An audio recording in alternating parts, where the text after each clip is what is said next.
o desenvolvimento do comércio de longa distância. É sobre isso que eu farei comentários no vídeo de hoje. Lembrando que essa é uma playlist de história do pensamento econômico e o livro base de introdutório, porque essa playlist, assim que eu terminar esse livro, eu vou mudar de livro, vou para um outro, com um viés ideológico não tão marxista como tem esse aqui. Daí eu vou mudar vou pegar um livro um pouco mais denso. Então eu estou usando esse aqui como introdução, tá bom? Esse é o livro. História do Pensamento Econômico do Rand. Tem uns outros livros dele mais densos, mas esse aqui é uma introdução, tá? Então tá, eu tô então no capítulo 2 desse livro, que se chama A Transição para o Capitalismo e a Elaboração do Pensamento Mercantilista. Eu já fiz um vídeo introdutório mencionando todos os itens ou todos os títulos que tem nesse capítulo e trouxe uma introdução, né? No vídeo anterior eu falei sobre as mudanças tecnológicas e naquele vídeo a gente aprendeu que o aperfeiçoamento da tecnologia agrícola e do transporte e dos meios de transporte foram as duas grandes mudanças tecnológicas que ocorreram ou que estão ocorrendo nessa transição para o capitalismo, ou seja, do período medieval ou do período feudal para o capitalismo e a elaboração do pensamento mercantilista, né, que é o que se seguiu ou que aconteceu logo depois do feudalismo. Então, naquele vídeo a gente aprendeu sobre essas duas mudanças tecnológicas. Tecnologia agrícola, aquela questão dos campos, que eu não vou repetir hoje no vídeo, veja lá o vídeo anterior, e os meios de transporte, principalmente com o uso de cavalos. Então, vamos para o vídeo de hoje. Vou tentar ser bem breve nesse vídeo sobre o desenvolvimento do comércio de longa distância.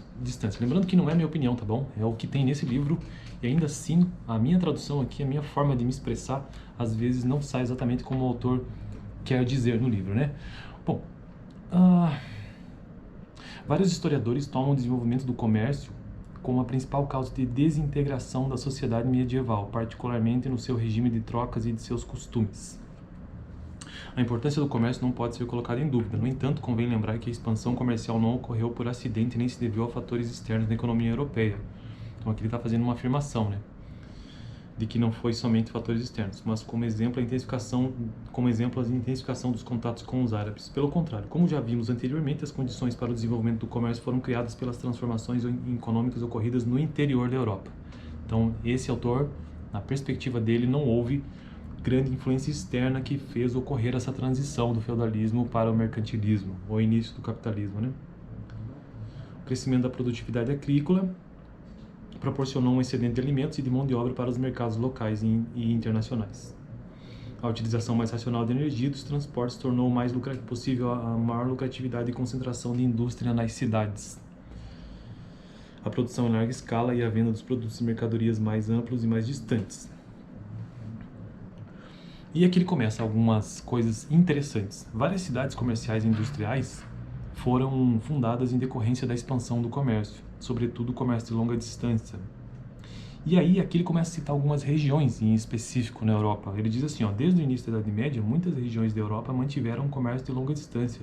Este comércio adquiriu uma importância considerável no sul da Europa, nos mares Mediterrâneo e Adriático e no norte da Europa, no Mar do Norte e no Mar Báltico. Nos territórios compreendidos entre esses dois centros de radiação, o sistema feudal senhorial permaneceu até uma fase avançada da Idade Média, relativamente imune às trocas e ao comércio. Então veja que aqui ele está também fazendo uma afirmação de que aquelas regiões próximas do mar se desenvolveram do ponto de vista comercial bem antes do que as regiões ali da Europa Central.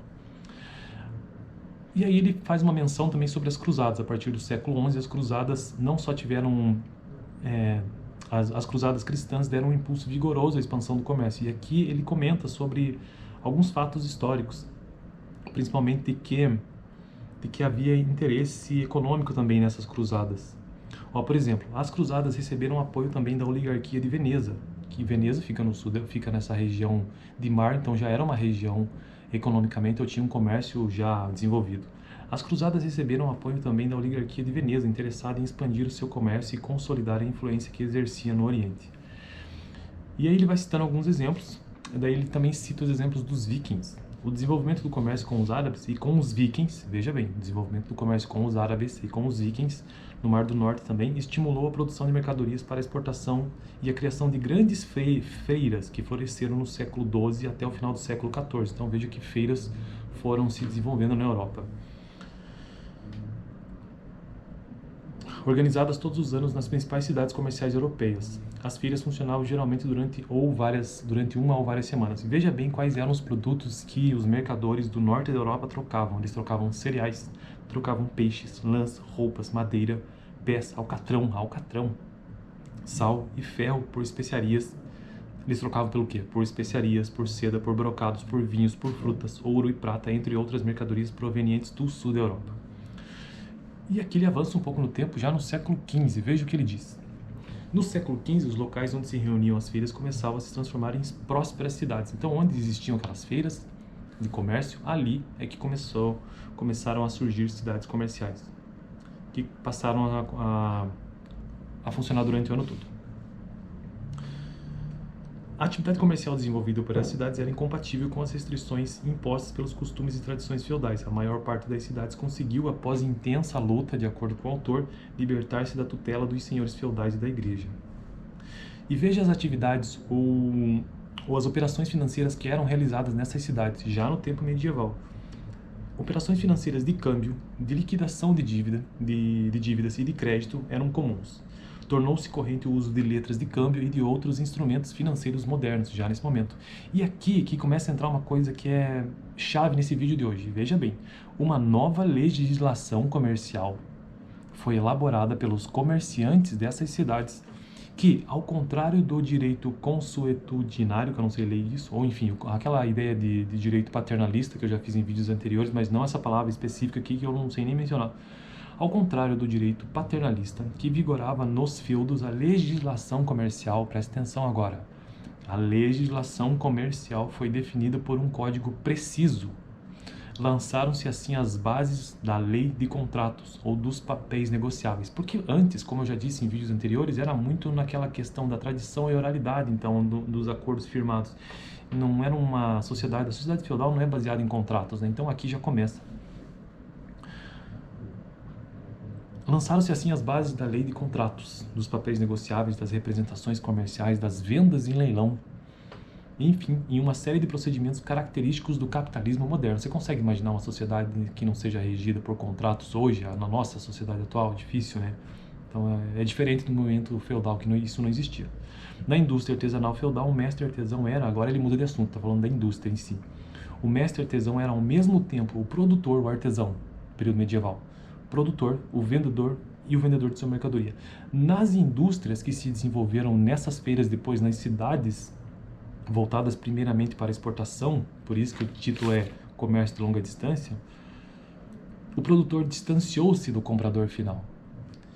Agora os artesãos vendiam por atacado seus produtos aos mercadores que, por sua vez, transportavam-nos e revendiam-nos a outros mercadores. Outra grande diferença importante consistia em que os artesãos dos feudos eram geralmente também agricultores. Ao emigrarem para as cidades, contudo, os artesãos renunciaram ao cultivo da terra para se dedicarem exclusivamente ao seu ofício, com o qual obtinham renda suficiente para atenderem às suas necessidades. Bom, então esse foi o vídeo de hoje, com esse breve resumo do desenvolvimento do comércio de longa distância, principalmente ali no norte da Europa e no sul nas regiões do Mar Mediterrâneo, Mar Adriático e Mar do Norte, né?